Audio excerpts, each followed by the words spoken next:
Anda kembali di Amerika Serikat, di Apa Kata Dunia pemirsa. Di Amerika Serikat terdapat sedikitnya 11,8 juta kasus positif COVID-19 dan juga 252.000 warga Amerika Serikat meninggal dunia akibat COVID-19. Kita masih akan berbincang dengan Virginia Gunawan, jurnalis VOA langsung dari Amerika Serikat untuk mengetahui bagaimana perkembangan penanganan dari pandemi COVID-19 di Amerika Serikat.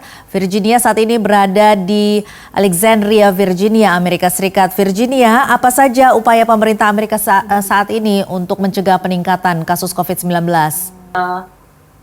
Seperti halangan apa yang sudah akan siap dihadapi oleh pemerintah Amerika Serikat, terutama mungkin public health atau ahli kesehatan publik di Amerika Serikat. Mereka sudah memperingatkan kepada warganya bahwa akan ada dua hal yang sangat menentukan pada musim dingin ini, karena satu, musim dingin virus diduga akan lebih kuat dan mereka akan lebih bisa tahan hidup di luar ruangan. Lalu yang kedua adalah Thanksgiving. Ini adalah salah satu perayaan atau holiday yang paling besar di Amerika Serikat, dirayakan oleh semua orang, dan ini tidak menutup kemungkinan akan ada penyebaran yang cukup besar-besaran. Namun ada kabar gembira di sini adalah terkait dengan perkembangan vaksin yang disebutkan oleh dua perusahaan farmasi, yaitu Moderna dan Pfizer.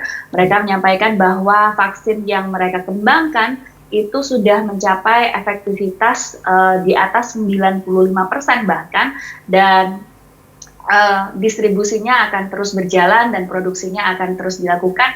Namun masih ada kendalanya, karena di Amerika untuk vaksin bisa didistribusikan itu butuh persetujuan dari BPOM Amerika Serikat. Nah, selain itu juga ada masalah logistik ya. Vaksin ini termasuk vaksin yang baru dan perlu penanganan khusus, seperti misalnya storage atau penyimpanannya itu harus berada di suhu yang super dingin. Nah, untuk itu beberapa negara bagian mulai mengambil tindakan, terutama gubernur-gubernur di negara bagian yang kasusnya cukup melonjak. Misalnya di kota New York, sekolah-sekolah umum, sekolah public school itu awalnya kemarin sudah buka untuk tahun ajaran yang fall semester atau kemarin ini. Namun kali ini ditutup kembali karena pelonjakan kasus yang cukup signifikan di kota New York. Dan beberapa negara bagian juga mengambil sebuah langkah yang cukup kuat ya, atau sebuah langkah yang cukup radikal begitu, dan memandatkan penggunaan masker. Karena kalau kita tahu di Amerika Serikat, masker ini menjadi salah satu simbol free speech atau penggunaan kebebasan untuk berekspresi, karena mereka banyak yang melihat masker itu sebagai salah satu simbol politisasi yang digunakan selama pemilu kemarin. Hasya. Iya, apa saja saat ini kendala penanganan COVID pasca Pilpres Amerika Serikat, terutama di masa transisi saat ini, Virginia?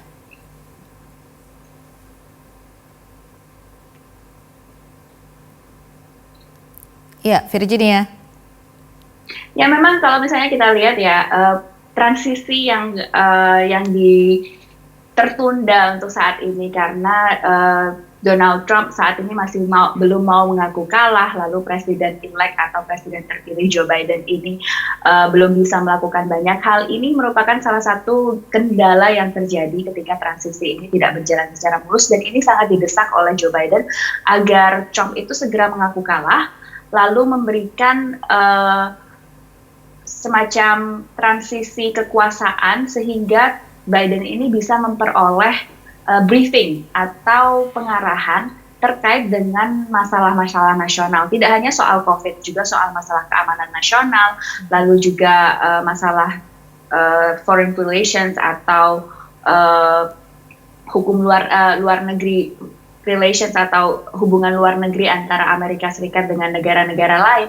Nah, ini yang diharapkan dari kubu Joe Biden yang telah membuat tim transisi sebanyak 39 tim transisi, dan ia juga bahkan telah mengumumkan beberapa nama yang akan bekerja dalam Gedung Putih, bekerja bersama dia dalam pemerintahan barunya. Nah, dengan terhambatnya transisi ini ada beberapa hal yang bisa menjadi hambatan, terutama terkait dengan penanganan pandemi. Misalnya satu, jumlah warga Amerika Serikat yang tidak percaya dengan apa yang disebutkan oleh para ahli atau expert dari kesehatan publik di Amerika Serikat itu cukup tinggi dan mereka kebanyakan adalah pendukung Presiden Trump, di mana kebanyakan dari mereka tidak mau menggunakan masker, lalu mereka juga menolak untuk mempercayai bahwa ada beberapa langkah preventif yang bisa dilakukan agar tidak terkena corona.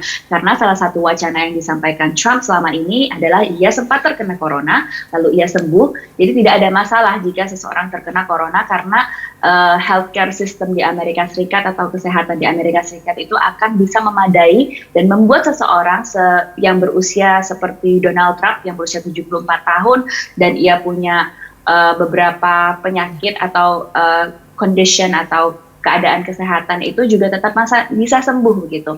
Nah, yang dikhawatirkan oleh para public health expert adalah bagaimana cara mempersatukan kembali warga Amerika Serikat, terutama setelah polarisasi dan pandemik yang sangat dipolitisir ini bisa membuat mereka percaya pada sains kembali atau percaya pada ilmu pengetahuan dan rely atau percaya dengan vaksin dan penggunaan vaksin untuk bisa menyelamatkan lebih banyak lagi jumlah orang atau nyawa di Amerika Serikat, Tasya. Iya, baik.